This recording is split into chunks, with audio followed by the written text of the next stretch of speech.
Saudara Presiden Prabowo Subianto berjanji akan mendukung proses pembahasan dan percepatan pengesahan rancangan Undang-Undang Perampasan Aset.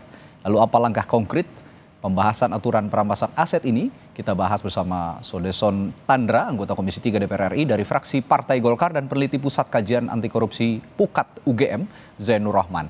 Bung Deson dan Mas Rohman, selamat malam. Selamat malam. Selamat malam. Baik. Mas Rohman.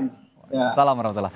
Bung Deson, ini tadi kita sudah simak bersama di berita pengantar. Pak Presiden bilang enak aja udah nyolong nggak mau membalikin aset katanya. Gue tarik aja deh kalau gitu.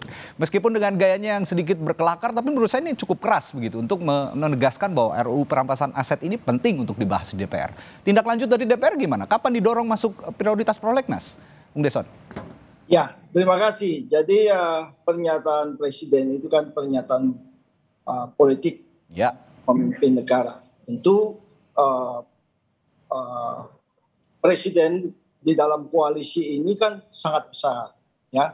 Kami dari Partai Golkar kan juga bagian dari koalisi, ya. Sehingga kami menanggapi pernyataan Presiden itu secara serius dan kami mendukung penuh, ya. Tentu kami pasti yakin bahwa pimpinan partai akan menginstruksikan kepada alat kelengkapan partai di DPR yaitu fraksi Golkar untuk ya menerjemahkan ya pidato Presiden tadi ya secara teknis di DPR nanti. Kira-kira demikian. Oke.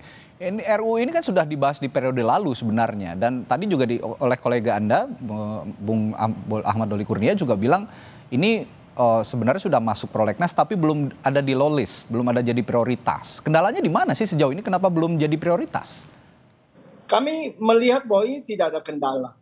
Ini cuma masalah teknis, ya. Okay. Nah, menurut kami inilah saat yang tepat. Kenapa demikian? Karena kami khususnya di Komisi 3 lagi akan membahas ya 4 undang-undang yang penting. 1 KUHP, KUHP, mohon maaf. Yang kedua, Undang-Undang Kepolisian. Yang ketiga, Undang-Undang Kejaksaan. Yang keempat adalah Mahkamah Agung. Oke. Ya, justru dengan adanya Undang-Undang Perampasan Aset, ya, hasil tindak pidana ini kan menjadi sinkron dan komplit. Ya kan, kita tidak bicara sektoral, tapi kita bicara ini secara komplit, komprehensif, sehingga memenuhi unsur tujuan hukum. Kepastiannya ada dan keadilan bagi seluruh pihak di dalamnya.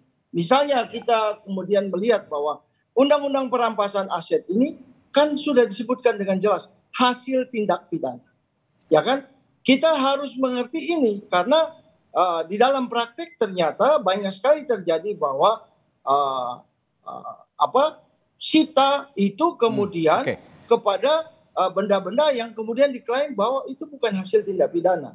Atau kita bicara mengenai KUHP, ya. Jadi saya mau mundur sedikitnya.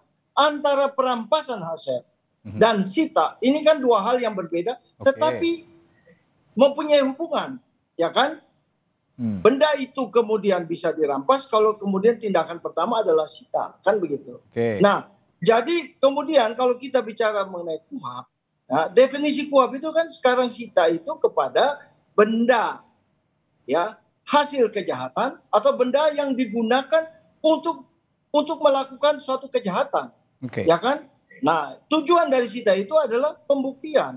Padahal kemudian kalau kita melihat mengenai undang-undang pencucian uang, kita melihat mengenai undang-undang korupsi yang sudah disahkan, hasil dari sita itu harusnya kemudian dirampas untuk kemudian memulihkan kerugian keuangan negara. Sehingga dari 4 undang-undang yang RUU yang sedang sekarang kita bahas ini, kalau ditambah lagi dengan RUU ya perampasan aset hasil tindak pidana, ini kan menjadi sinkron. Ya kan?